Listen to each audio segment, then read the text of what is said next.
Thank you all for coming here to our YL Forum. This year, we are going to be primarily answering questions, so I'm going to pass the mic. We're going to introduce ourselves, our call, our QTH, and then we're going to take questions. So hopefully you have questions, you will stand up and ask them or write them down. And thanks to Carol and her great publicity on the YLRL reflector, we did get some email questions, so we do have some to get started.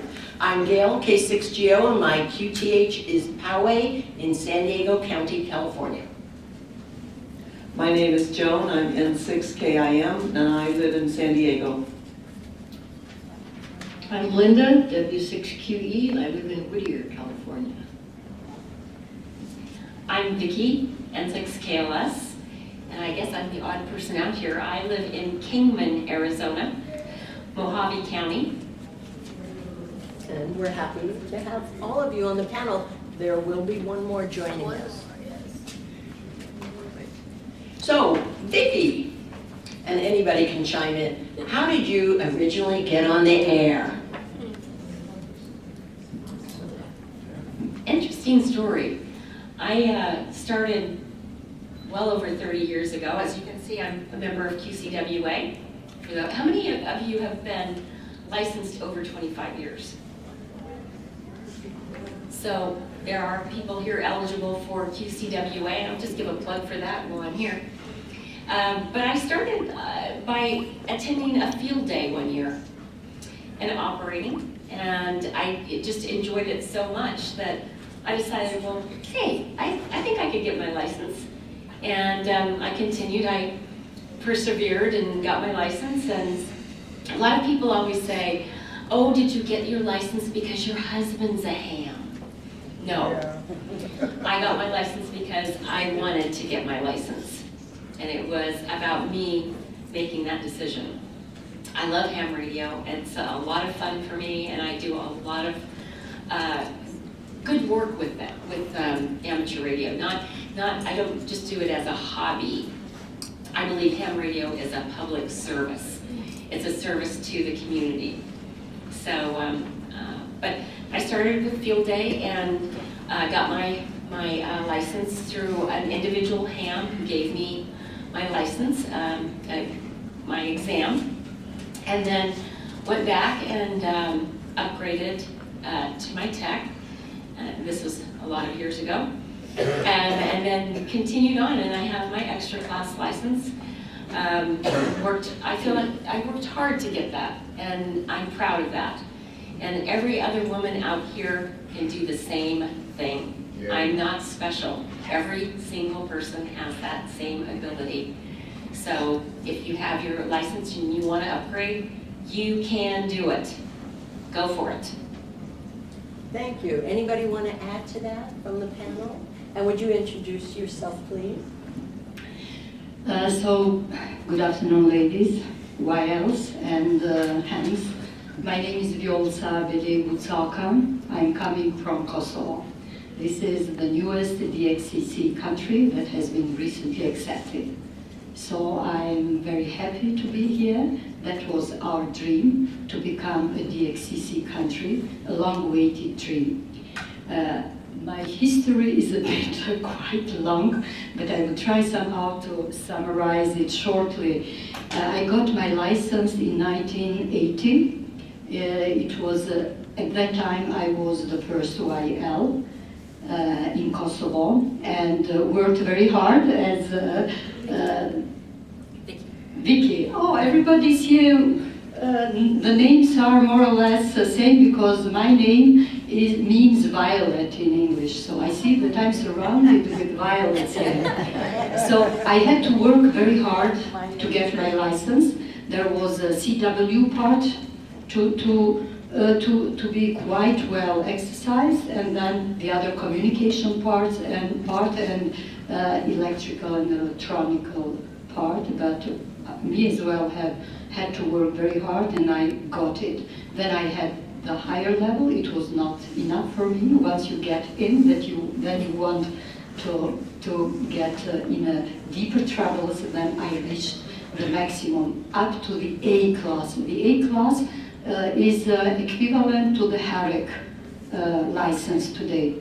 But as I don't know how you have been acquainted with the Kosovo history, in 1989 our autonomy was suspended, and so there we were actually out of the amateur radio activities for more than 25 years. There was the war there in Kosovo and in the former Republic of Yugoslavia, and then we thought that we were done with amateur radio. After the war, there was a strong initiative by internationals, hams, to reinitiate amateur radio activities together with the government, and we struggled a lot, our government, to get the new call sign under the new environment. So we had a country call sign, Zulu 6, and finally we also at the same time had developed the regulation for the new regulation under the new circumstances after we got our independence, and restarted actually with the amateur radio activities. But then, if I was active as an YL and normal operator, then after the war and after getting the new license under the new country call sign Zulu 6 1 Victor Bravo, then we had to reconsolidate the amateur radio activities, and then our last generation before the war had to work on the re-establishment of the amateur radio activities in Kosovo. So now, last 6 to 7 years, I have been engaged at a higher level because we needed then to undergo new regulations, and we wanted to become members of amateur IRU, International Amateur Radio Union, Region 1, and that was a very hard work to do. So we had to start from the scratch. As myself, I'm an electrical engineer. I used to work on frequency planning at the television of Kosovo, that was the department for microwaves and distribution. And because of this background, and then I started to learn English as well, so I graduated English language there. I was invited to teach at the electrical engineering faculty for English, technical English for the students of electrical engineering. And then I used this opportunity to get some of my students from the telecommunications department to train them to adapt the curricula, the curricula for the foundation license, and I was teaching technical English from this textbook. So we were doing two things. I was teaching them some technical English, and at the same time got them prepared for the foundation license. So we had 50 hams immediately then licensed, together with some practical activities given to them by one of my old ham friends. So we were doing this together, and by this, we were doing this under very difficult circumstances at the university, because there were no special room or facilities for this activity, but as we had to mobilize whatever we had at our home, so that we make students practice how to make the QSOs. And then, under the supervision of the IRU body and Goodwill mission, it was Marty Lay involved, and the regulatory authority of Kosovo, we did the exam. So this is how we kicked off the first generation of the hams, and this is how then we started to become quite famous. I was then appointed as a vice president of the association. It's not that I wanted to, but I considered as my moral duty to help in the reestablishment of the amateur radio activities, and I thought that I was too busy now to work more on this, and that I would withdraw. But then it was difficult to withdraw, and here I am here. I had, together with my friends and hams, and together with international hams and IRU experts and structures, then we had to prepare our application for the IRU membership. And in 2015, we got this membership.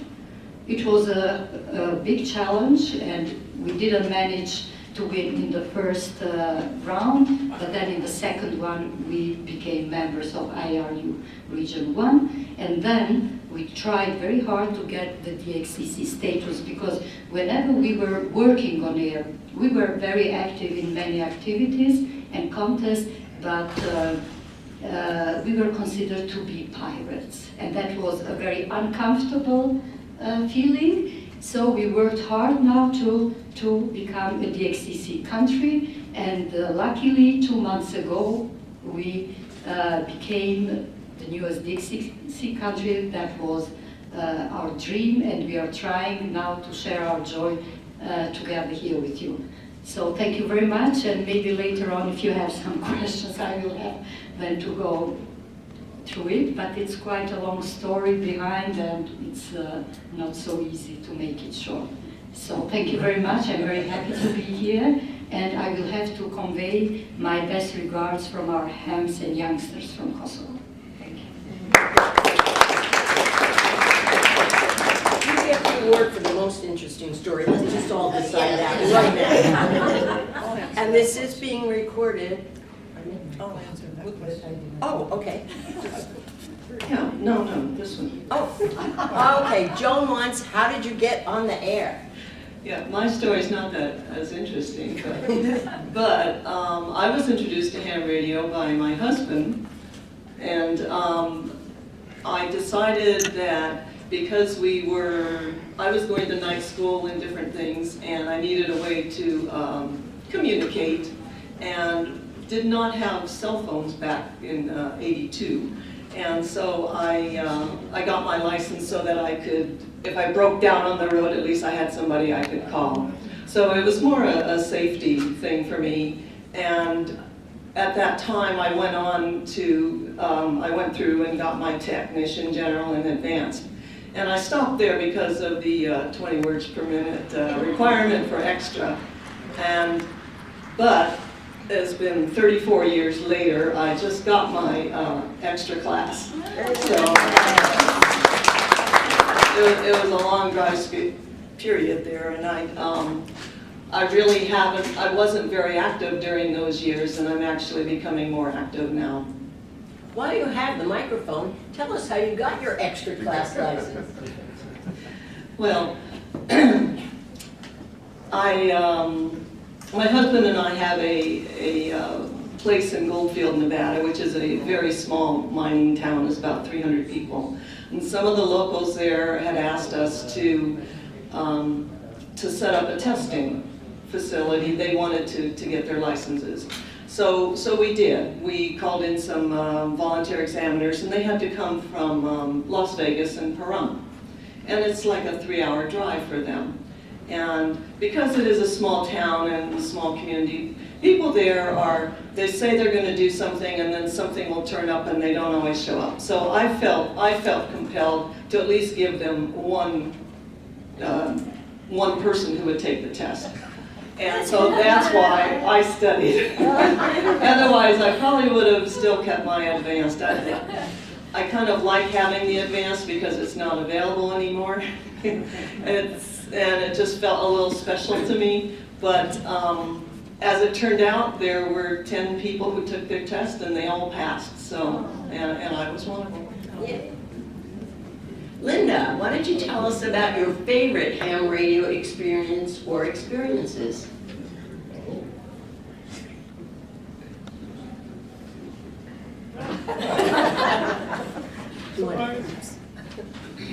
Well, you got me in it. I like the whole thing because I got interested in electronics in junior high. I had a friend that was a ham and into electronics. And so in high school I took electronics and was the first woman to do that, which caused consternation. And then I got licensed in high school, but being a broke high school student, I didn't really pursue things. So now I'm having a lot of fun. So I have a tower and a stepper antenna, and did the DXCC. That's probably a big highlight, getting the DXCC, so. And who was one of your VEs for your general? Oh, let me think. Gayle. Her name is on my certificate. That was very nice. That was a lot of fun. It was. Let's see, Vicki, are there any, you mentioned you're active in the Quarter Century Club. Anything else and what might have attracted you to them? And anybody can take any of these questions.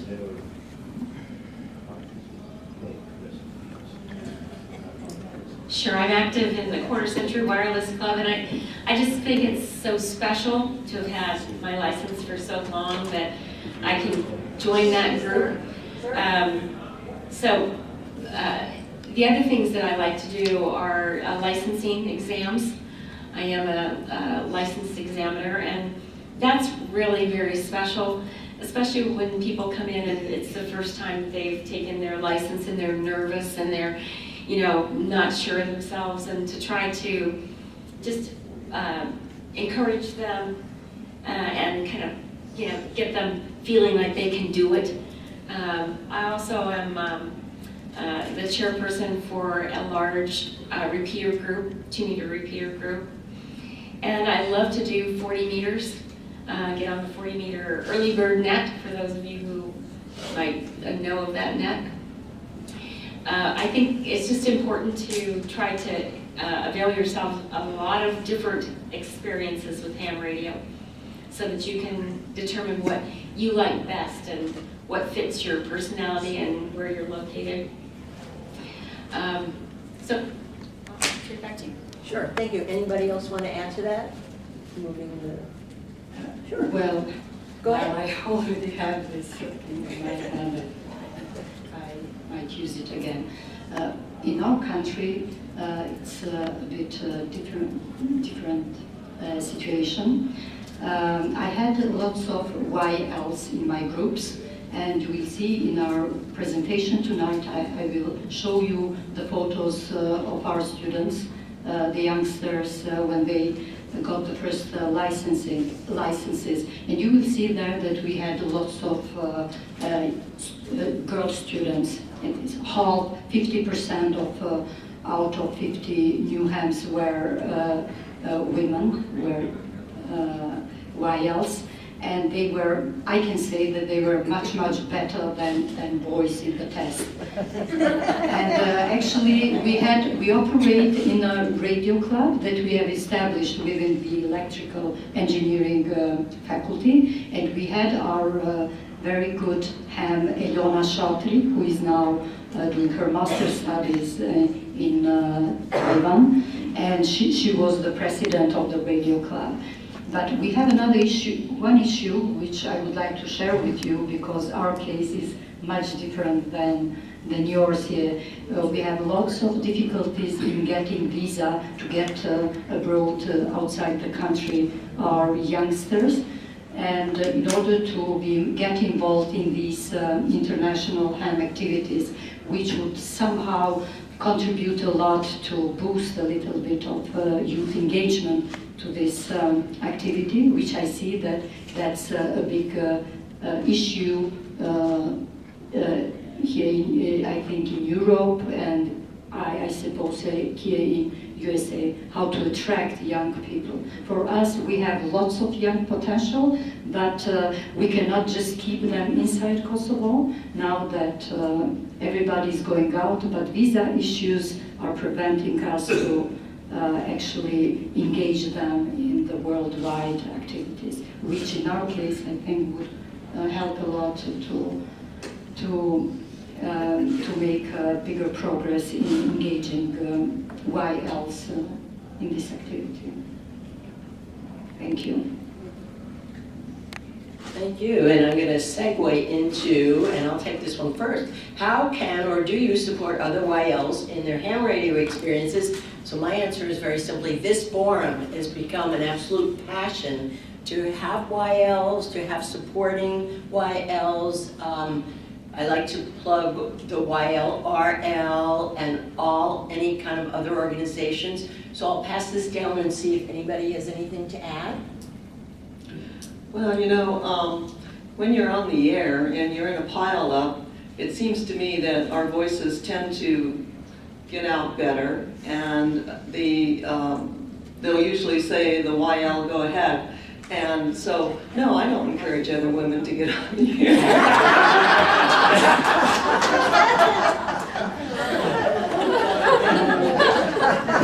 I would like to share you the most recent experience that we had on the occasion of the 10th Independence Day anniversary of Kosovo, and that which coincided with the DXCC membership.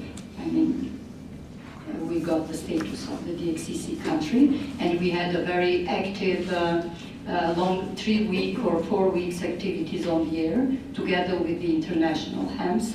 And there was a special day that we worked the whole day, myself and one of my youngest student, Donna, and we did 1,000 QSOs, and we could manage quite well the QSOs and the pile-ups by splitting up the frequencies. That was quite of a challenge, but later on it resulted in very good results. So my message would be that the more senior XYLs should be closer to the younger YLs so that they work together until they get more confidence in working alone. Linda, Vicki, want to add anything? Well, it's kind of a groundbreaker in what I took in school, and then in my job, being the only woman doing what I did. I always tell women, you know, they can do it. It's not just, you know, their husband or somebody like that. You can do it. That's what I want to encourage. Well, I contest. I love to contest. And I work at Ken Keeler's place in Oakley, California, N6RO. So it's N6 Radio Oakley, for those of you who've heard of him. And he's quite a great contester. And I actually had worked with Ken at Tektronix many years ago. And his station is quite interesting. They've probably got 6 stations. So it's a multi operation. And of course, every station is setting there a gentleman, except the station that I sit in. And so he calls me regularly and says, can you please come and operate this contest with us? Because a woman is a big draw for a contest station. So any of you out there that have the ability to join a contest station, please do it. It's so much fun. I usually will do 40 meters for him, and you know, I'll just be calling, and you would not believe the people that come back, because it's a female voice, and they want to work a female operator. And you know, I have a little fun with it too. You know, I will admit, it's not all business for me. I just enjoy myself, and I kind of lead them along a little bit, you know. So, you know, feel free to have a little fun with it. It's really great fun. And I do that until Ken comes along to my shoulder and says, you know, pick up the rate. Let's get that rate up. I know you can do it. Come on. So, but do have fun with it. It's such a joy to be really sought after when you are the one calling. And it happens all the time. So join those contest stations and have fun with it. Great, thank you. It is fun. I only work with 100 watts. I don't have an amplifier to crank on when there's a huge pileup. And I call and call. And then when they go, I hear a YL, you go, oh, this is pretty nice. I do have some more internet questions, but is there anything from the audience? Anybody want to ask anybody? Anything? Carol's got a little, yes? I have a comment. Linda's so modest. She can tell you the first time she worked DX was right here at Visalia, and we walked over to my car and said, have you ever worked DX? Yeah. Oh, And good. Good. Can you please repeat what the question was, so for the benefit of those listening? Well, the first time I came here to the convention was because Gayle called me up and said, there's been a room cancellation, get in the car and get up here. And so then they heard I had never made contacts with other countries, and Paul goes, come on. He goes out to his car, and we made, I think it was Japan. And I was just blown away. It's a car radio, and you're talking to this foreign country. So that's what he's referring to. It's very nice, thank She you. was hooked. That's true. Yes, you got hooked. Yes.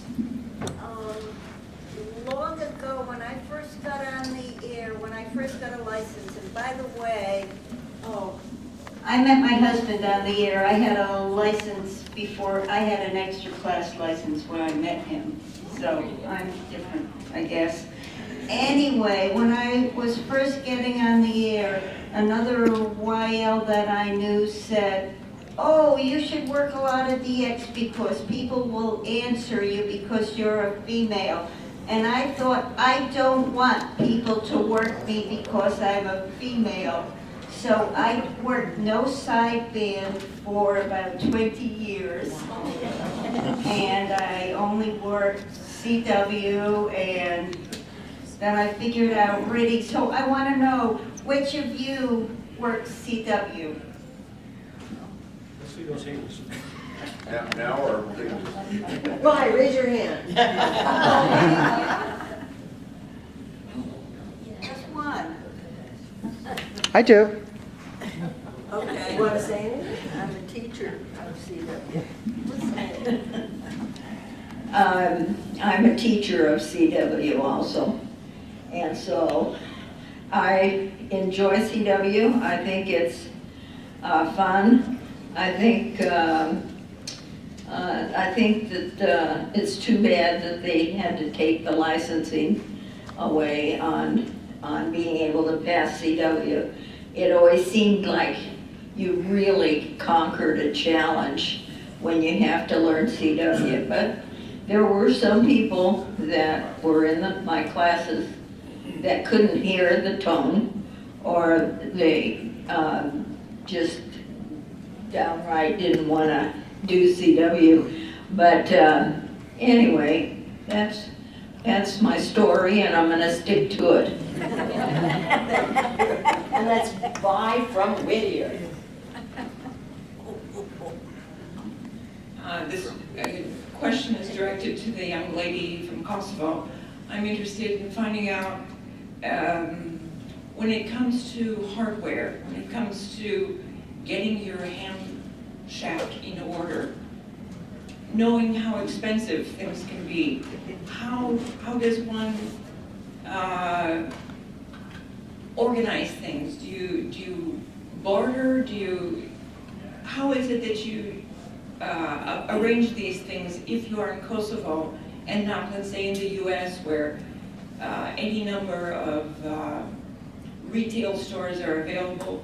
And I imagine Gigaparts and all those larger Yezus are international, but are they accessible to you in Kosovo?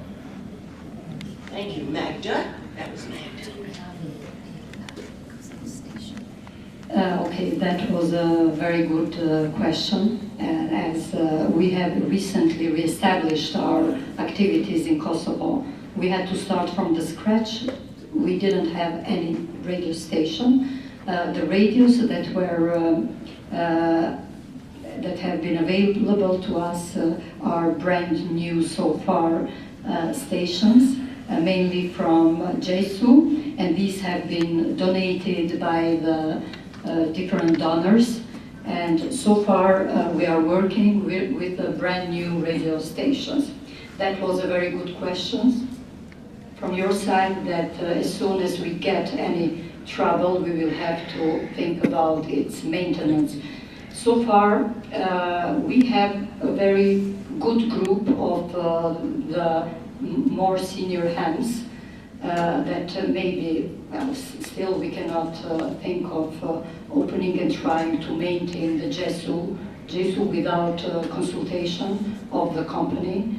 But the main basic things, I think that we will be able to maintain. And about further maintenance issues, of course, we will have to discuss further how to do this.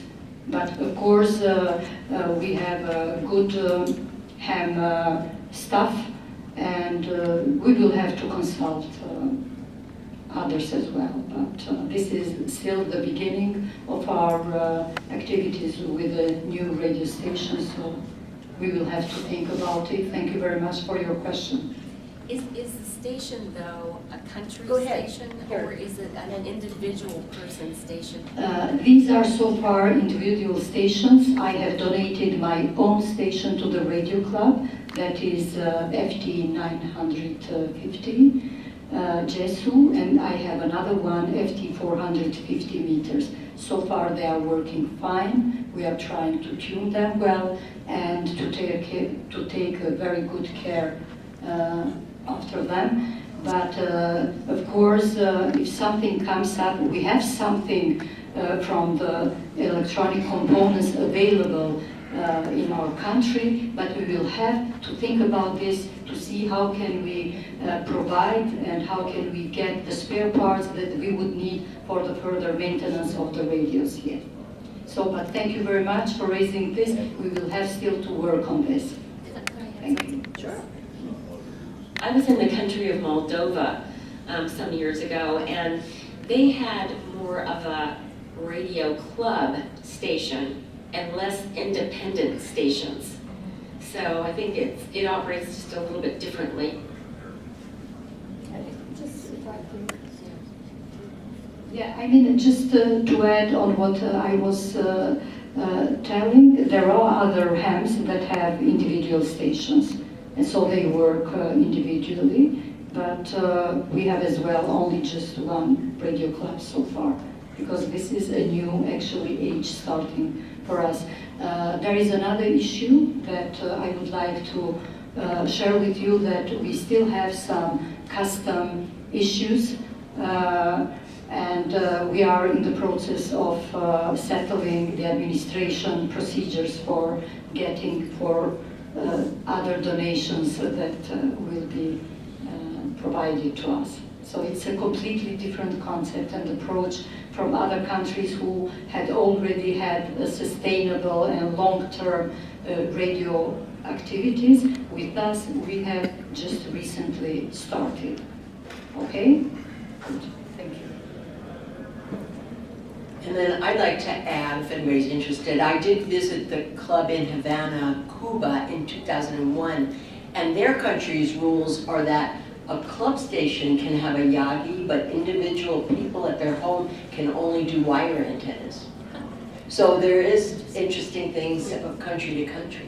Any other questions from the audience? Anybody want to pop up and have me give you the mic? Yes. No, just a quick, how many of you have worked in 100 countries? Oh. Okay, all in the room here, too, good, good. Yeah. Excellent. So then let me ask this question that came in an email.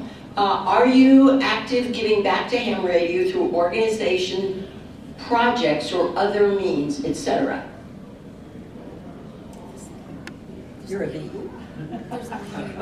You're a VE. Okay, yes, thank you. Yes, I did take the test for the volunteer examiner, and I do help with that in San Diego, and I've done several of those, and that is rewarding, especially when the people pass. I'm glad I don't have to tell them if they fail. As I said, as I told my story, I'm always involved in training of the students, and we did it 2 to 3 groups, and this we do on a voluntary basis, myself and my other more senior hands.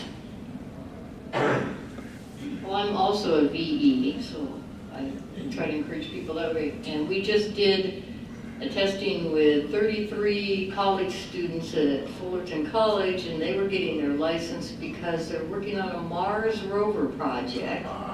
and they're using the ham frequencies for controlling the rover.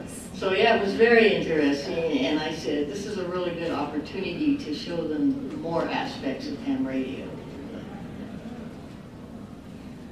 I thought I saw Sue in the back with her hand raised. Was that you, Sue? Yeah. Yeah, just I wanted to say I give back, as I've said, in a variety of ways.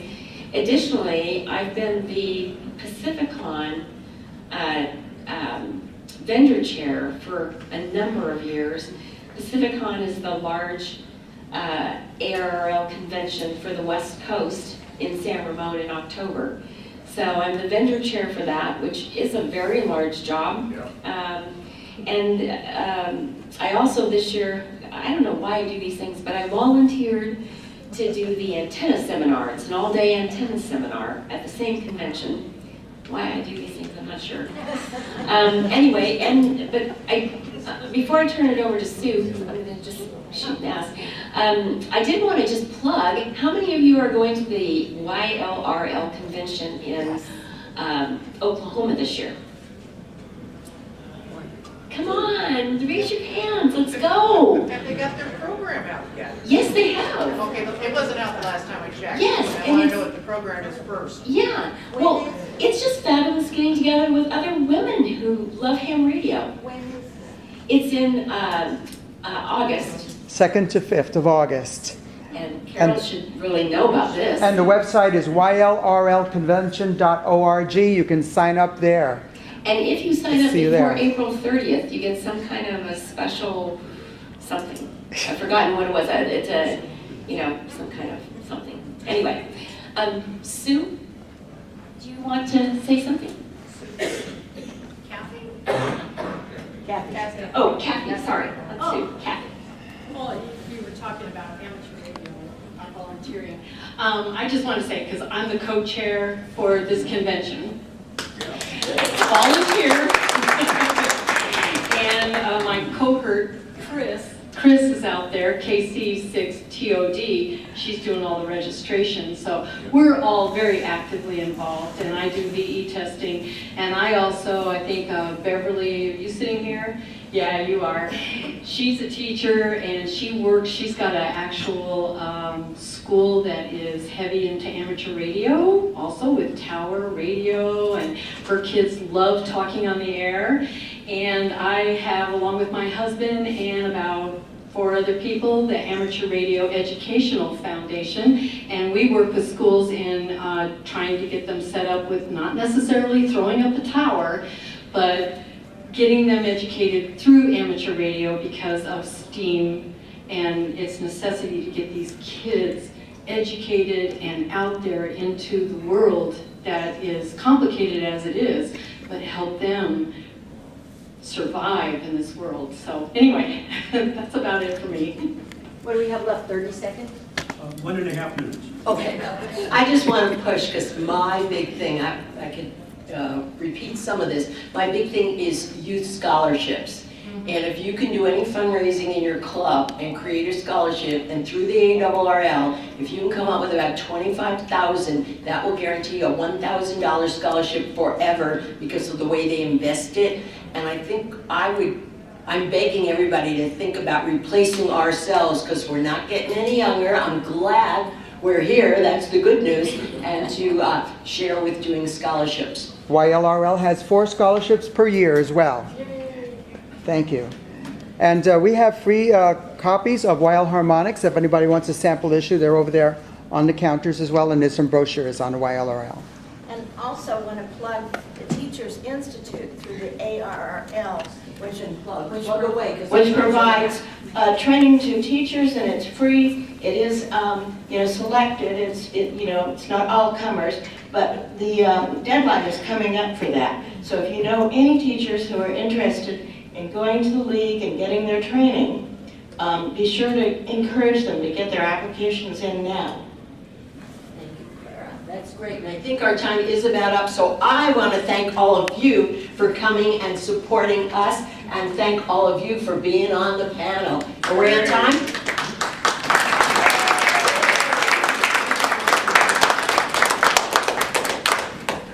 class dismissed. Yeah, don't forget, Gail, don't forget to encourage everybody to have their girl students apply for these scholarships. Oh, yes, please. Absolutely. Time is officially up. Oh,